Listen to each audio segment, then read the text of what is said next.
നമസ്കാരം, news prime മലയാളത്തിലേക്ക് സ്വാഗതം.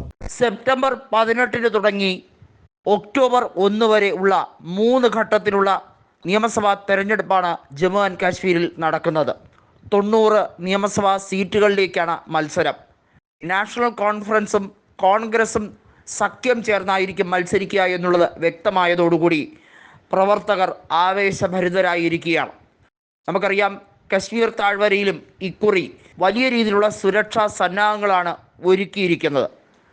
നിലവിൽ പോളിംഗ് ബൂത്തുകളുടെ എണ്ണം വർദ്ധിപ്പിച്ചിരിക്കുന്നു എന്നുള്ളത് മാത്രമല്ല, ആർട്ടിക്കിൾ 370 റദ്ദാക്കിയതിന് ശേഷമുള്ള ആദ്യത്തെ നിയമസഭാ തെരഞ്ഞെടുപ്പ് കൂടിയാണ് ഇത് എന്നുള്ളത് എടുത്തു പറയേണ്ടതാണ്.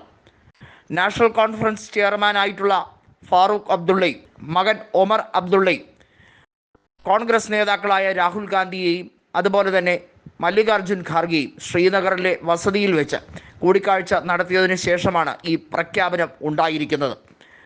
PDPയെ അടുപ്പിക്കേണ്ട കാര്യം ഇക്കുറി ഇല്ല എന്ന് തന്നെ ഇരുവരും പറഞ്ഞിരിക്കുകയാണ്. അതിന് കാരണമായത് നിരവധി സാഹചര്യങ്ങളാണ്. നമുക്കറിയാം, ഇതിനു മുമ്പത്തെ സർക്കാരിൽ, അതായത് PDPയും BJPയും ചേർന്നുകൊണ്ടുള്ള ഒരു കോമൺ മിനിമം പ്രോഗ്രാം എന്ന രീതിയിലാണ് സർക്കാർ ഉണ്ടാക്കിയത്. വാസ്തവത്തിൽ അതിനുശേഷം BJP നടത്തിയ വലിയ രീതിയിലുള്ള ഏകാധിപത്യ നടപടി എന്നത് അത് ഇന്ത്യൻ ഭരണഘടനയിൽ തന്നെ എടുത്തു പറയേണ്ട ഒരു സവിശേഷത തന്നെയാണ്. കോൺഗ്രസ് കൃത്യമായി ഇക്കുറി തിരഞ്ഞെടുപ്പിൽ ശക്തമായി ജനങ്ങൾക്ക് വേണ്ടി നിലനിൽക്കുകയും പോരാടുകയും ചെയ്തതുവഴി BJP ഭരണഘടനയെ അട്ടിമറിക്കാനുള്ള സാധ്യത മുളയിലെ നുള്ളിക്കളഞ്ഞു എന്ന് തന്നെ പറയേണ്ടി വരും. അതല്ലായിരുന്നെങ്കിൽ ഒരുപക്ഷെ ഇന്ത്യൻ ഭരണഘടനയെ തന്നെ മറ്റൊരു വിധത്തിലേക്ക് ആക്കും എന്നതായിരുന്നു അവർ ചെയ്യാൻ ഉദ്ദേശിച്ചിരുന്നത്. അത് നിരവധിയായ BJP പ്രവർത്തകർ പറയുകയും ചെയ്ത കാര്യമാണ്. ഇപ്പോഴത്തെ രാഷ്ട്രീയ സാഹചര്യത്തിൽ 90 നിയമസഭാ സീറ്റിൽ ബഹുഭൂരിപക്ഷവും ഇന്ത്യ മുന്നണിയിലേക്ക് തന്നെ ലഭിക്കും എന്ന കൃത്യമായ അഭിപ്രായ സർവേ ഫലങ്ങളാണ് വരുന്നത്. 90-ൽ 3/2 ഭൂരിപക്ഷം നേടിയായിരിക്കാം ഇന്ത്യ മുന്നണി അധികാരത്തിലേക്ക് എത്തുക എന്ന വിലയിരുത്തലും ഉണ്ട്.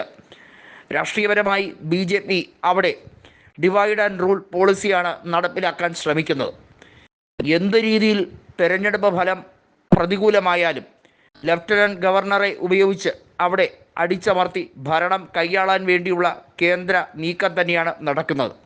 ഡൽഹിയിൽ നടത്തിയതുപോലെയുള്ള സമാനമായ നീക്കം ലഫ്റ്റനൻറ്റ് ജനറലിന് കൂടുതൽ സാഹചര്യങ്ങൾ ഒരുക്കി കൊടുത്തു തന്നെയാണ് ഇപ്പോഴും BJP അവിടെ സാഹചര്യങ്ങൾ മുന്നോട്ട് കൊണ്ടുപോകുന്നത്. ഒരു പ്രഹസനം എന്ന രീതിയിൽ നിയമസഭാ തെരഞ്ഞെടുപ്പ് നടത്താൻ മാത്രമാണ് ഇപ്പോൾ ഒരുങ്ങുന്നത് എന്ന് കോൺഗ്രസും നാഷണൽ കോൺഫറൻസും വെറുതെ പറയുന്നതല്ല, തെളിവ് സഹിതമാണ് അത് പറയുന്നത്. എന്നാൽ പോലും നിയമസഭാ തെരഞ്ഞെടുപ്പിൽ BJPയെ കാല് കുത്തിക്കാതിരിക്കാൻ തന്നെയാണ് ഇരുവരും ശ്രമിക്കുന്നത്.